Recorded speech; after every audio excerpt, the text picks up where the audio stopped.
Well, we're getting closer. We're getting a whole lot closer to the 20th of January.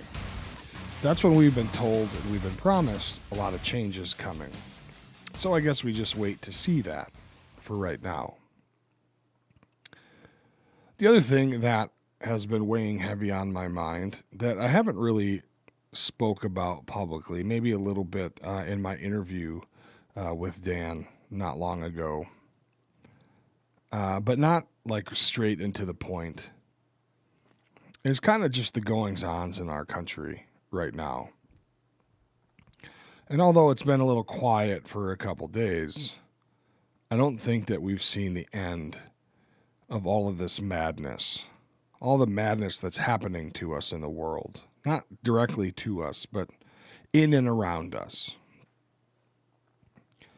And I find it concerning because I don't know that, number one, we're ready as a society, as a community of people, as Americans.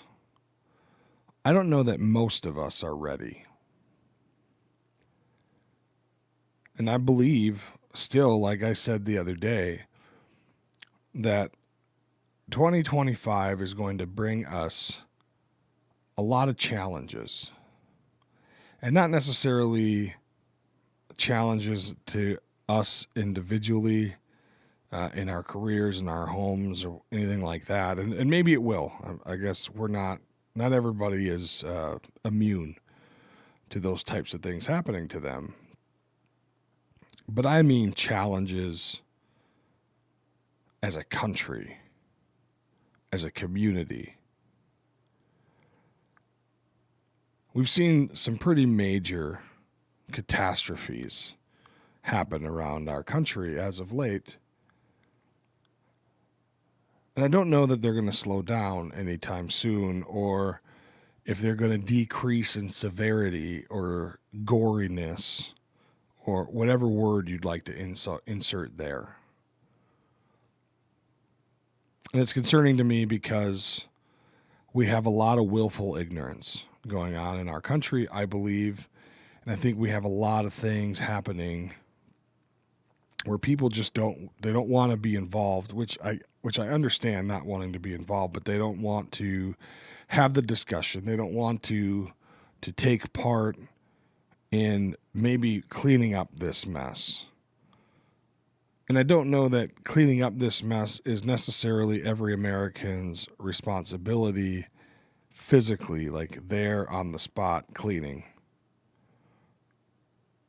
But not talking about it and sweeping it under the rug is not cleaning up the mess either, if that makes sense.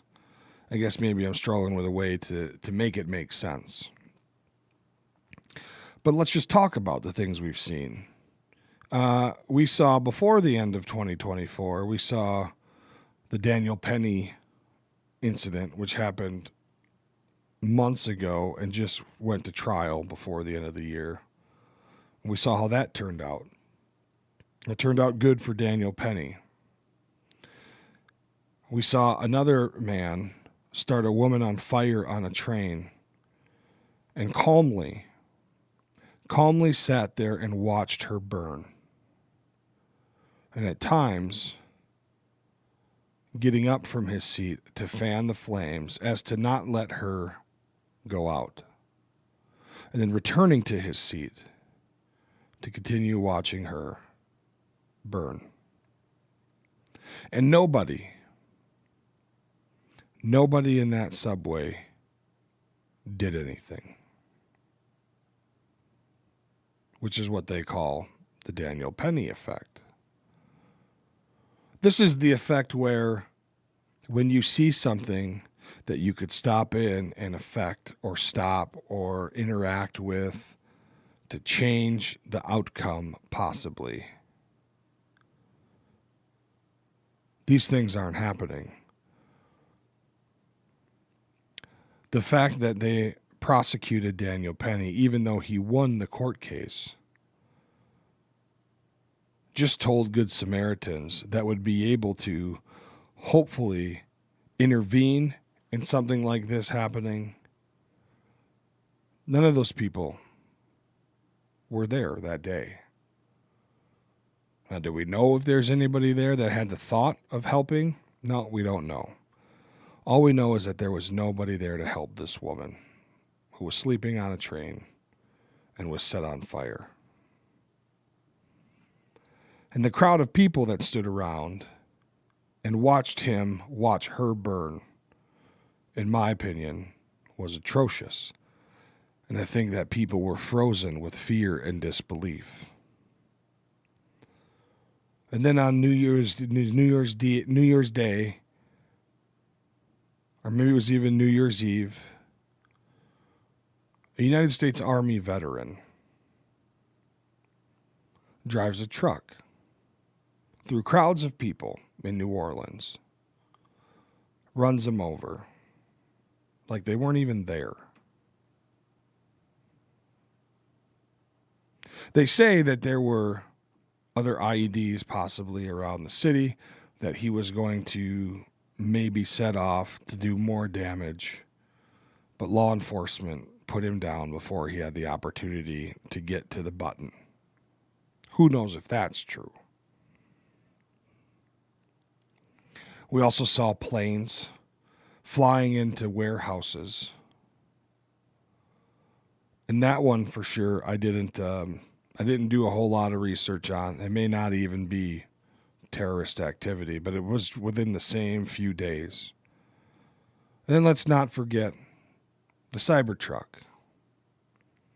The Cybertruck that blew up in front of the Trump Hotel in Las Vegas, and the man sitting in the seat inside with a bullet in his head, or at least a bullet hole in his head, was United States military veteran, a special operator, I heard at one point. And both of these men from New Orleans and from Las Vegas were stationed on the same base. Took leave about the same time, possibly. I think that there's a lot of facts still to come out. But again, they're a little bit irrelevant to the point I would like to make. We also saw the gentleman in New York gun down God knows how many people. And for many months leading up to the election, we might even be able to say for a year or two, maybe even longer, who knows for sure. We've been warned, been being warned by experts, by military, prior service military personnel, by currently serving military personnel, by law enforcement officials, by politicians, by community members, church leaders, that we're in for a doozy. Our open borders are letting terrorist cells just walk right in. And who knows how else they're getting in anywhere else in our country, not just our southern border, if I had to guess. And we've been going decades. There's Americans that have spent decades thinking to themselves, well, it doesn't affect me. It doesn't affect me. It's not in my backyard. So I'm just going to keep doing business as usual. Willful ignorance. And to a certain extent, I think maybe I understand a little bit of it. That whole idea that ignorance is bliss. And I think it applies well to some situations in life. But when we have many people from many different circles of our country who are experts in whatever the field, warning us, telling us these are the things that we can expect, nobody listened. And nobody listened because they didn't want it to be true. They didn't want to be scared. It didn't affect them enough or at all. They just can't fathom. They just can't fathom it. Well, I'll tell you what. I believe that if any of these people are correct, and these things keep happening until we do something about it, until our government and our country and our citizens do something about it, we're going to keep falling deeper and deeper. But we need to figure out a way to get people ready who are not ready, because you're not going to know when it's coming. And most likely it's going to hit you in the face like a ton of bricks. And I think, if I had to guess, we're going to learn, finally, if it all keeps going, we're going to learn finally why we go to great lengths to fight our battles and our wars, not on our home soil. Why we don't do it here. We're going to learn why this is the last place in the universe that we want to fight a war, at home. The stakes go up, folks. When things like this happens all over the country, you're at risk. Your family's at risk, your kids, your girlfriends, your friends,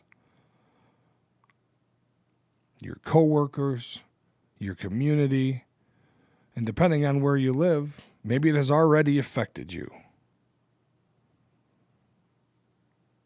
And were you one of those people?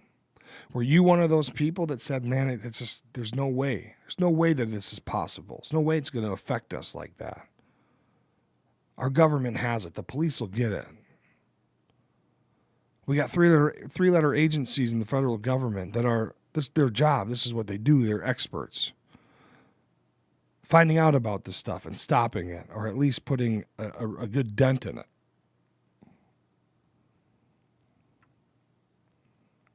Sometimes there just isn't any help coming. So I believe that it's possible. We're going to learn why we fight wars on foreign soils. And I also believe that many people in this country are going to understand over time, this year, or whenever this shit stops, they're going to learn why they should be thanking veterans for their service. Because this kind of thing isn't foreign to us, especially those of us who served in combat. These things happen all the time. Vehicles exploding in groups of people, seen it. Men or women or anybody, people driving vehicles over innocent groups of people to prove a point or to wipe them out. They do that in war too. In the blink of an eye, someone standing up and gunning down a whole group of people at a town square or anywhere for that matter. We've seen that too.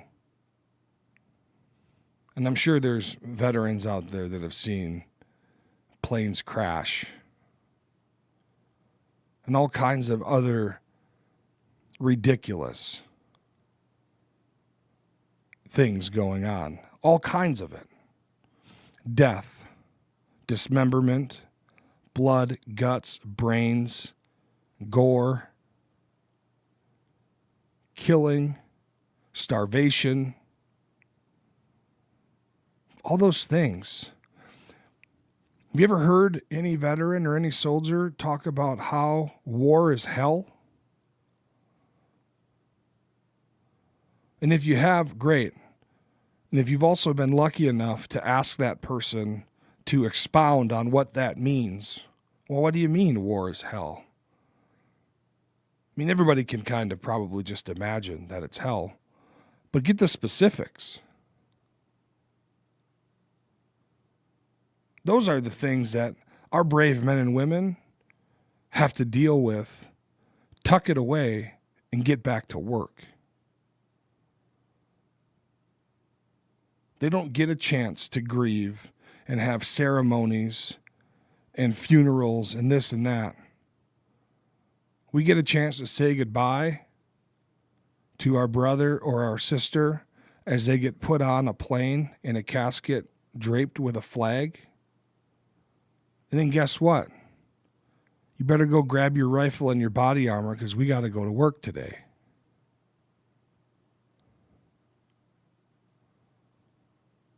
We've lived this already, just not at home. And so if you're not ready for it, if you're one of those people that isn't ready for it, do something. Do something to prepare yourself. Because I'm guessing that there's going to be people that need you. They're going to need you to stay calm. They're going to need you to help get them through as well. But I think as a country, we're going to learn. And I think that if we play our cards right, and the change that we've been promised is going to happen, we got a chance. We got a really good chance. Coming out of this thing on the other side, okay. And hopefully I'm wrong. I would love to be wrong about this one. I've been wrong about a lot of things in my life. It's not rare that I'm wrong about stuff. I sure hope I'm wrong about this one. And I mean, here we are. The holidays are over. It's time to get back to real, true, and raw. And here at Disgruntled, that's what we do. We hope to talk about things that get you thinking, that get you asking questions. Being informed at this point in our country's history, being informed properly with reliable sources is extremely important. And I don't know that Disgruntled is a reliable source for news. Man, sometimes you got to just take a step back and think about what's what. So, let's recap. Let's not recap, but let's just talk about this real quick.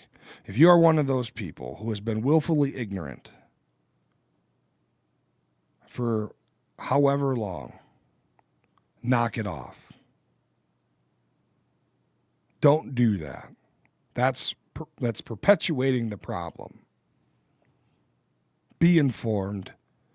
Have conversations with your loved ones, with your kids, with your parents, with your brothers and sisters, whoever it is. And this is not left versus right, folks. This is an issue of just Americans in general. Do you think the dude driving the white truck through a crowd of people in New Orleans cared to think about who those people voted for before he ran them over? I don't. The people that hope to do us harm don't care who you voted for. They don't care what your gender is. They don't care about any of that shit. They just want to kill you. Let's not be targets. And let's value our neighbors and the people around us with the understanding that we don't have to agree. We don't even have to like each other. But we certainly aren't going to let somebody come into this country and kill and maim and destroy our things or our neighbors' things or our community's things.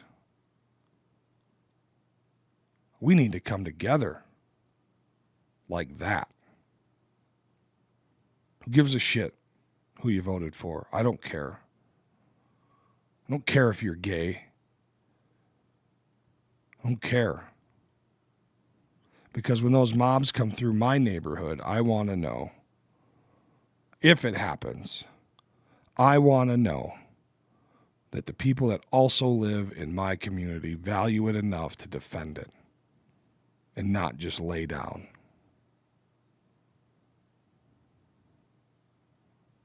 Talk about it, folks. You deserve it. We all deserve it. We've lived through a lot of bullshit in the last 4, 5, 6 years. When do we get to win? Let's take that approach. When do we get to win before the government wins? Or before the people that are telling us what to do win? It's our turn. Don't be ignorant on purpose. Be prepared to fight back if necessary. And be prepared to do it with your neighbor, with your coworker, with anybody that will stand next to you and fight. Because in the event that it comes to our door, you're going to wish you had somebody standing with you. Don't be a victim.